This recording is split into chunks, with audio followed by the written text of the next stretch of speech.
The $100 startup. दोस्तों, इस किताब के लेखक बहुत ही अमेजिंग व्यक्ति हैं।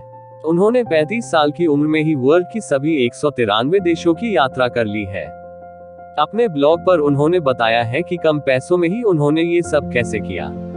उनकी स्टोरी पढ़कर आप भी इंस्पायर हो सकते हैं। इंट्रोडक्शन। रेनेसांस। दोस्तों, रेनेसांस का मतलब होता है किसी चीज का फिर से उत्थान होना या उसका जागना। जैसे कभी यूरोप में डार्क एजेस का युग था, जिसमें कला और संस्कृति बर्बाद हो चुकी थी, लेकिन बाद में रेनेसांस हुआ और वहां पर आर्ट, लिटरेचर और साइंस अपने चरम पर पहुंच गए। इस किताब में रेनेसांस का मतलब इंटरनेट पर चल रहे स्टार्टअप कल्चर के बूम से है। आज कोई भी इंटरनेट पर अपना स्टार्टअप चला सकता है और पैसे कमा सकता है, और करोड़ों लोग कमा भी रहे हैं। आप दिन में जितनी भी वेबसाइट्स विजिट करते हैं, वे एक तरह के स्टार्टअप्स ही हैं। कई बार एक टीम उनको मैनेज कर रही होती है, तो कई बार अकेला आदमी ही उसे संभाल रहा होता है। तो दोस्तों, अगर आप भी अपने रेनेसांस के लिए तैयार हो, तो लेखक ने बताया है कि किस तरह आप सिर्फ $100 से अपना स्टार्टअप एक ही हफ्ते में शुरू कर सकते हो। बहुत बड़ी स्टार्टअप न सही तो माइक्रो बिजनेस तो शुरू कर ही सकते हैं, बाद में उसे स्केल अप कर सकते हैं। तो आइए आगे जानते हैं। लेसन 1। सबसे पहले आपके मन में सवाल आ रहा होगा कि स्टार्टअप किस चीज का शुरू करें। तो इसके लिए लेखक ने सरल तरीका बताया है। सबसे पहले आपके जो भी इंटरेस्ट है उनकी एक लिस्ट बनाइए। फिर आप ये देखिए कि उनमें से किस इंटरेस्ट के लिए लोग आपको पैसे देने के लिए तैयार हो जाएंगे। तो आप उस इंटरेस्ट को लेकर अपना स्टार्टअप शुरू कर सकते हैं। जहां इंटरेस्ट और कमाई दोनों की पॉसिबिलिटी हो, उसी को कन्वर्जेंस कहते हैं। आइए एग्जाम्पल से समझते हैं।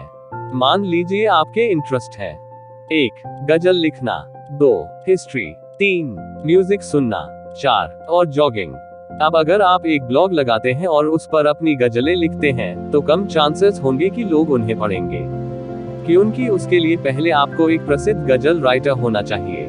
और हम अस्यूम कर रहे हैं कि आप सिर्फ इंटरेस्ट के लिए गजल लिखते हैं, तो इस तरह का ब्लॉग नहीं चलेगा। म्यूजिक भी आप सिर्फ अपने लिए सुनते हैं, और मान लेते हैं कि म्यूजिक थियरी की भी आपको खास समझ नहीं है, तो इस पर भी आप कुछ शुरू करेंगे तो सफल नहीं होगा।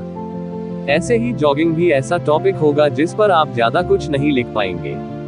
तो बचा हिस्ट्री। अब क्योंकि हिस्ट्री में आपको इंटरेस्ट है, और अगर आप हर क्लास के पिछले सालों के हिस्ट्री एग्जाम के क्वेश्चन पेपर्स को सॉल्व करने की वेबसाइट शुरू करते हैं, तो बहुत से स्टूडेंट्स आपकी वेबसाइट या ब्लॉग को विजिट करेंगे, तो यह वेबसाइट पैसे कमा पाएगी। इसके अलावा आप हिस्ट्री के वीडियोस भी यूट्यूब पर डाल सकते हैं, या वेबसाइट पर हिस्ट्री के इंटरेस्टिंग फैक्ट्स डाल सकते हैं।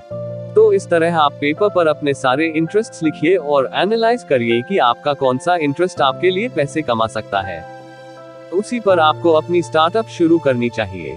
लेसन 2। Skill based startup. दोस्तों, आप अपनी स्किल के आधार पर भी स्टार्टअप शुरू कर सकते हो। सबसे पहले ये देखिए कि आपके पास क्या स्किल है।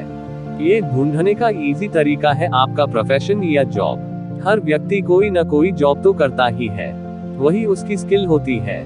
क्या आप टीचर हैं, हाउसवाइफ हैं, गार्डनर हैं या मेकअप आर्टिस्ट हैं? तो इन्हीं स्किल्स पर अपना वेबसाइट शुरू कर सकते हैं। टीचर हैं तो उस सब्जेक्ट के ऊपर वीडियोस डाल सकते हैं। हाउसवाइफ है और कुकिंग का शौक है तो कुकिंग वीडियोस डाल सकते हैं। गार्डनर है तो लोगों को पौधे लगाने की सर्विस दे सकते हैं, आदि। Lesson 3। The magic formula. Startup in 3 steps. तो दोस्तों, ऊपर के दोनों लेसन में आपने सीखा कि स्टार्टअप का आइडिया कैसे ढूंढना है।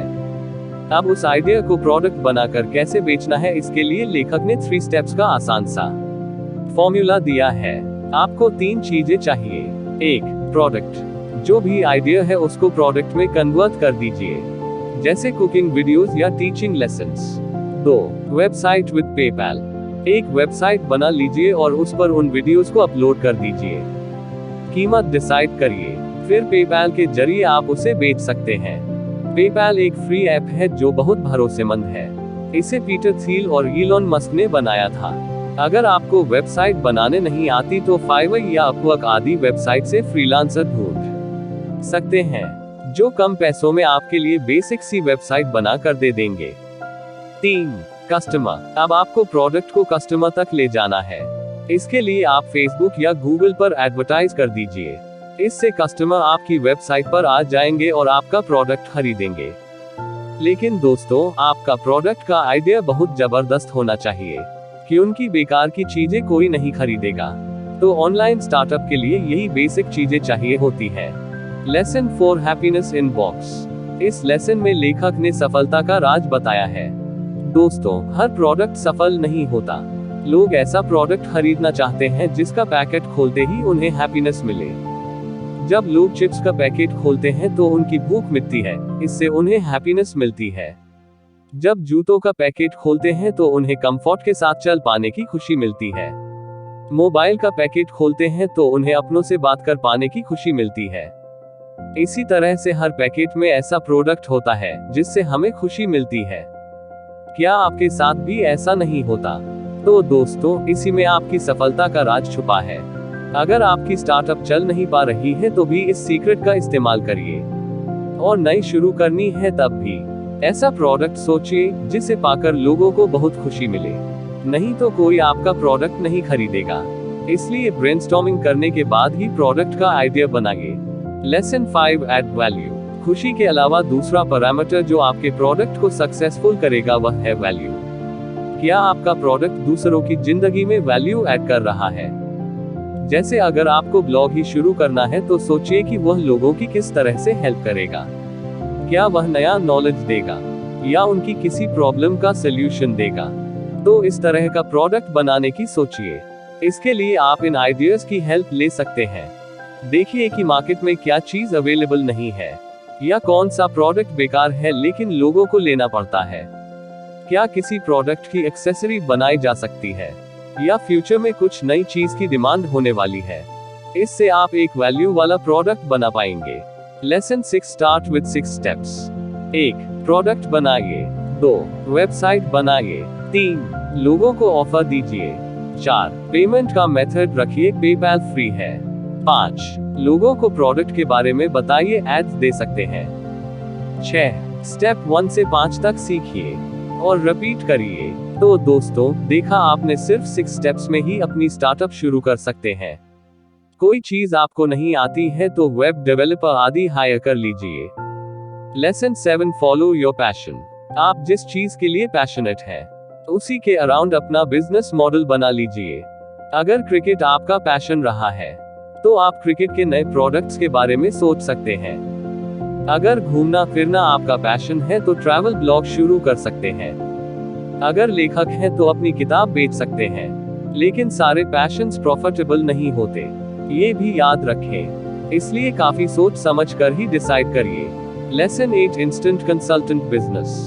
दोस्तों, अगर आपके पास किसी प्रोडक्ट का आइडिया नहीं आ रहा तो भी कोई बात नहीं, आप एक ही दिन में कंसल्टेंट बन सकते हैं। अगर आप फिशरीज में एक्सपर्ट हैं तो लोगों को बता सकते हैं कि अपना फिश का बिजनेस कैसे कर सकते हैं, टैंक कैसे बनाना है, मछली का फीड क्या होना चाहिए आदि।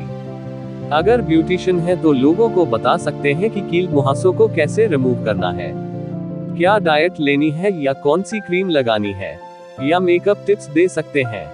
तो जो भी आपको आता है वह आप दूसरों को भी सिखा सकते हैं।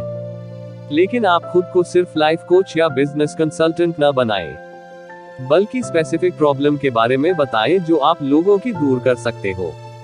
जैसे आप ब्लॉगिंग एक्सपर्ट हैं तो बताएं कि आप ब्लॉग पर ट्रैफिक लाने में हेल्प कर सकते हैं या SEO की प्रॉब्लम सॉल्व कर सकते हैं। तो अपनी रिलेटेड फील्ड की प्रॉब्लम्स के सॉल्यूशन सोचें और कंसल्टेंट बन जाएं। इसके लिए आप अच्छी फीस चार्ज कर सकते हैं। नोट दोस्तों, मैं खुद भी ब्लॉगिंग कंसल्टेंट हूँ। अगर आपको फ्री में ब्लॉग स्टार्ट करने में हेल्प चाहिए तो मुझे ईमेल करें। आप कॉन्टैक्ट अस के पेज पर जाकर मुझे कॉन्टैक्ट कर सकते हैं। मैं बिगिनर से कोई फीस नहीं लेता। Lesson 9 the roaming entrepreneur. दोस्तों, आज इंटरनेट ने ऐसी क्रांति ला दी है कि बहुत से लोगों को टाइम और प्लेस से आजादी मिल चुकी है। बहुत से लोग संसार के किसी भी देश में बैठकर अपना स्टार्टअप चला रहे हैं। ऐसे ही लोगों को रोमिंग एंटरप्रेन्योर कहा जाता है क्योंकि वे रोम करते रहते हैं, यानी घूमते रहते हैं। वे पैसा भी कमा रहे हैं और विदेश यात्राओं का भी मजा ले रहे हैं। कितना अच्छा होगा अगर आपको रोज दिल्ली या लखनऊ के किसी ऑफिस में 9 से 5 बजे तक काम न करना पड़े। बल्कि आप बाली, सिंगापुर या पेरिस आदि सुंदर जगहों में बैठकर अपना काम करते रहें। इंटरनेट ने ये पॉसिबल कर दिया है। जैसे अगर आपका कोई ब्लॉग है तो आप लैपटॉप उठाकर दुनिया में कहीं भी बैठकर अपनी ब्लॉग पोस्ट लिख सकते हैं और पैसा कमा सकते हैं। Lesson 10 the one page business plan. दोस्तों, अगर आपको स्टार्टअप शुरू करना है तो आपके पास पेपर पर लिखा हुआ एक बिजनेस प्लान होना चाहिए। लेकिन बहुत से लोग बहुत ही डिटेल्ड प्लान बनाने में लग जाते हैं, जिसकी वजह से वे सोचते ही रहते हैं और कोई बिजनेस प्लान बन ही नहीं पाता, या इतना लेट बनता है कि तब तक उनकी स्टार्टअप की मोटिवेशन ही खत्म हो जाती है। तो लेखक ने यही कहा है कि परफेक्शन का वेट न करते रहें। जैसे ही कोई ब्रिलियंट आइडिया दिमाग में आए तो फटाफट एक पेज का बिजनेस प्लान बना लीजिए। सबसे पहले प्रोडक्ट का आइडिया लिखिए। आपके कस्टमर कौन से होंगे ये लिखिए। वे कहां से मिल सकते हैं। एडवर्टाइजमेंट का बजट कितना होगा। जो भी आपके दिमाग में स्टेप्स आते हैं लिख लीजिए। लेकिन प्लान से बड़ा होता है एक्शन। एक पेज का भी प्लान बन जाने के बाद एक्शन लीजिए। फटाफट एक वेब डेवलपर हायर कीजिए और वेबसाइट बनवा लीजिए। इस तरह एक एक करके सारे स्टेप्स लीजिए। Lesson 11 test the market. दोस्तों, अगर आपको प्रॉफिट कमाना है तो अपनी मार्केट को भी टेस्ट कर ले। उसके लिए ये स्टेप्स आपके काम आएंगे। 1. सबसे पहले तो आपका प्रोडक्ट लोगों की प्रॉब्लम को सॉल्व करने वाला होना चाहिए। 2. उस प्रोडक्ट की मार्केट काफी बड़ी होनी चाहिए ताकि आपको अच्छा प्रॉफिट हो। 3. आपका प्रोडक्ट लोगों की पेन को दूर करने वाला होना चाहिए। 4. आपके प्रोडक्ट में ऐसे यूनिक फीचर्स होने चाहिए जो बाकी प्रोडक्ट में न हो। 5. लोगों का फीडबैक लेकर पता करें कि उन्हें प्रोडक्ट कैसा लगा। 6. फीडबैक के आधार पर प्रोडक्ट को इम्प्रूव करें। 7. अगर लोग प्रोडक्ट को पसंद नहीं कर रहे तो उस पर और ज्यादा टाइम वेस्ट न करें, बल्कि दूसरे प्रोडक्ट पर काम करना शुरू कर दें। लाइफ एक प्रोडक्ट पर खत्म नहीं हो जाती। दोस्तों, इन पॉइंट्स की हेल्प से आपको पता लग जाएगा कि आपका प्रोडक्ट मार्केट में कैसा परफॉर्म करेगा। आप जाइए और इन लेसन्स की हेल्प से अपना स्टार्टअप शुरू करने का प्लान बनाइए। ऐसी ही और बातें जानने के लिए हमारे चैनल को सब्सक्राइब करें। धन्यवाद।